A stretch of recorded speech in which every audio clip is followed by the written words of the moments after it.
My older brother told me about this a few years ago. It's about an experience he had when he was still a teacher in high school. My brother, even though he's a guy, his facial features are very feminine. He's skinny and overall doesn't exude masculinity.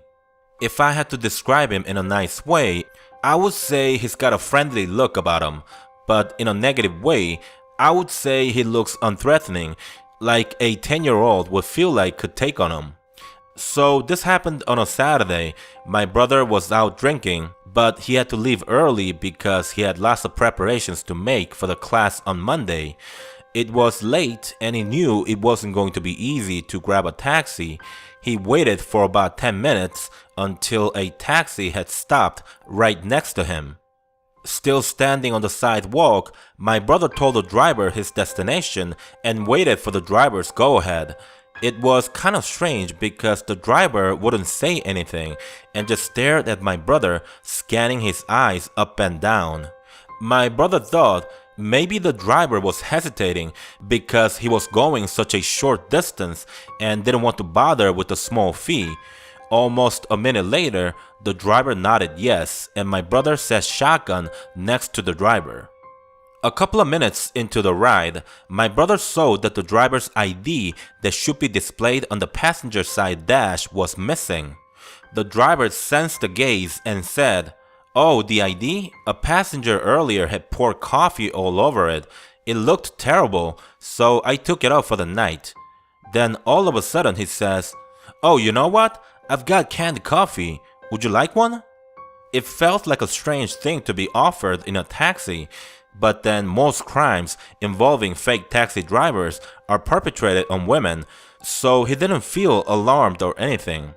In any event, my brother doesn't drink coffee anyways, so he declined the offer, but what do you know, the driver keeps other types of drinks in the car. "I've got OJ or even green tea if that's your thing," said the driver and started rummaging through the piles of things inside the center console. Then the traffic light turned red, so the driver engaged the gear in park and started rummaging through the bottom of the seat, the bins on the door, and center console and kept repeating, "Oh, where is it? Strange. Where is it?" My brother said with a laugh, "Really, I'm okay. I don't need to drink anything." But the driver didn't even respond and kept looking for the drink, still repeating, "Where is it?" When it was clear that he couldn't find what he was looking for, he became visibly upset and started cursing. "Fuck! Where the hell is it? Why the hell isn't it here?" Feeling very uneasy, my brother's right hand slowly moved towards the door handle, and that's when the light changed to green. But green or not, the driver was so consumed and preoccupied with the search that he didn't even notice the car in the rear was honking for him to go. The sound of the horn sort of woke my brother up to a more vigilant state, to which it prompted him to throw a chunk of cash for the fare and quickly got out of the taxi. As soon as he got out, he could hear the driver say, "It's here, I got it." Almost instinctively, my brother turned around to face the driver. What the driver was holding wasn't a canned drink, but rather a syringe. My brother ran toward a convenience store across the street, and once inside, he called his friend to pick him up. He told me that the driver stayed parked on the road while the other cars drove around him. He continued to stare at my brother for a few minutes until he finally gave up and drove off. He concluded the story joking around, telling me how the scariest part of the whole experience was running on a 3-lane road with cars speeding past him, but I could see the fear in his eyes, that fear still lingering even after all these years. It's terrifying to think how easily you could lose your loved ones to such horrible people. 6th grade in elementary school, my primary concern was enrolling to my choice of middle school, so aside from regular classes, I invested most of my free time in honing my English skill. After classes, I used to attend an English learning academy. It used to have a ridiculous name back then. They used to call themselves Harvard Academy, but today the name's been changed to Zen Academy. So one night, it was about 8 p.m., and I was walking to the academy to attend the English class. What an awful timing though. I see a group of unfriendly looking kids blocking the sidewalk. They all looked a few years older than me. I wasn't feeling the bad vibe for no reason. One of the bigger kids approaches me and in a very gentle tone tells me to empty all my pockets. Unfortunately that day, I was carrying the monthly tuition fee in my backpack and my only concern was to protect that money. I emptied all my pocket, 3,000 won and change came out, and I told him that was all I had. He let me go after taking the whole sum because that's pretty much the amount kids used to carry on them around that time. If you grew up in my time, many of you would probably understand how it feels to have something that belongs to you taken forcibly by someone stronger than you. At first, you feel lucky to have been robbed of only a small amount of money, then the feeling of shame rushes over, and then you begin to feel angry about the whole thing. Those three emotions continue swapping inside your brain, and you are stuck in a constant state of confusion. So anyways, I continue walking to the academy when a minivan slows down right next to me. An attractive looking woman opened the passenger side door and asked, "Hey kid, where you headed to?" A pretty woman was asking the question. Even at that age, my male brain could hardly resist a beautiful woman, so I told her I was walking to Harbor Academy without any hesitation. She then said, "Oh really? I'm a teacher at the academy. Hop on, I'll give you a ride." At first, I thought it's nighttime and I just got robbed. I might as well take her offer. I stopped and was about to get inside the van when an alarming thought smacked the back of my head. Why here? I was but 100 meters away from the academy. Why would she bother giving me a ride from this distance? The road which I was walking on is basically towered by two apartment complexes on each side, so you can't see anything past the street. But once you reach the one-way corner, you make a left and the academy is located just a few meters away. The fact that someone was offering to give me a ride for such a short distance made me think twice about it.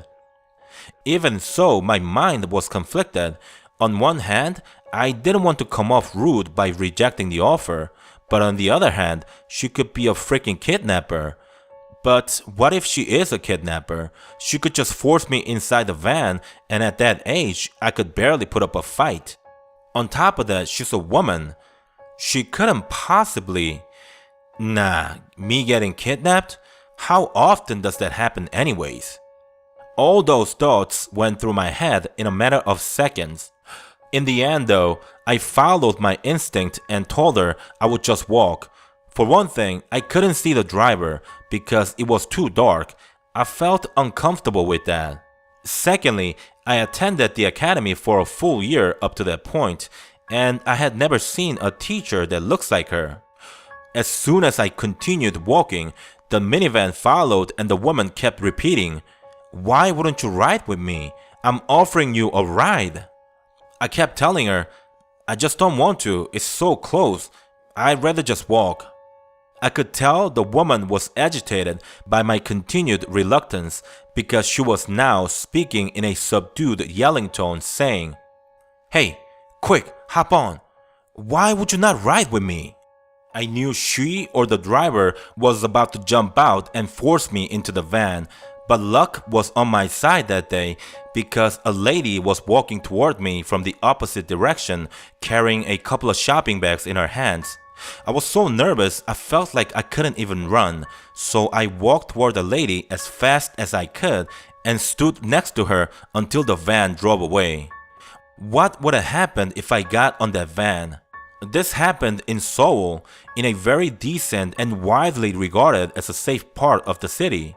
Changgyeong Elementary School is located nearby, and ceramic apartment complex surrounds the entire area, with hundreds of children roaming the town.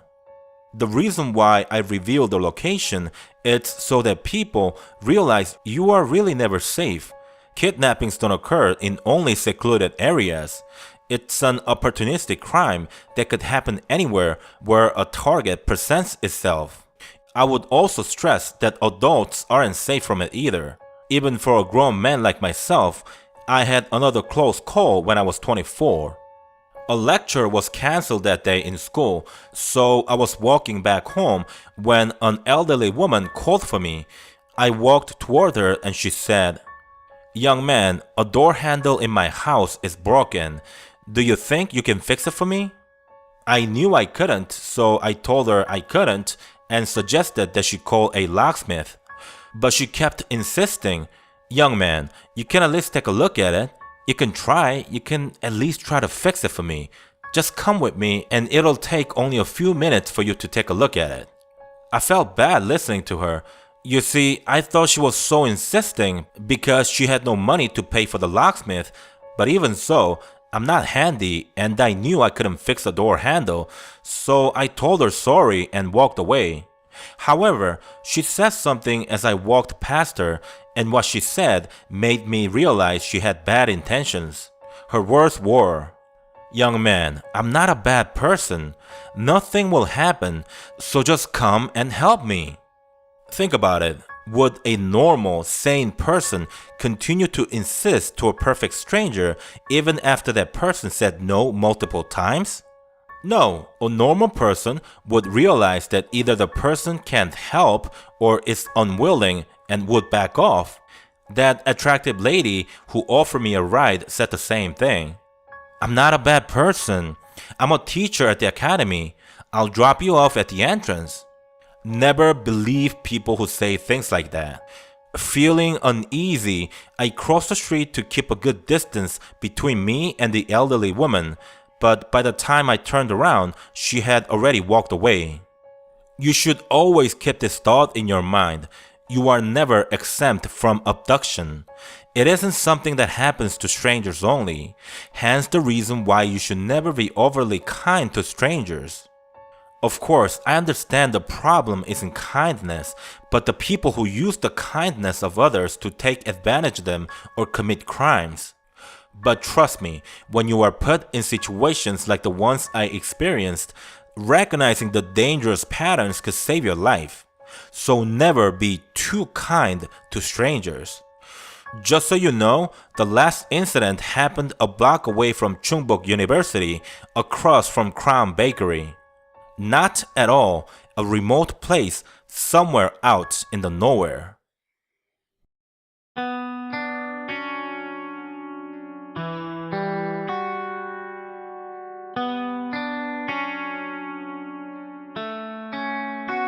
There is no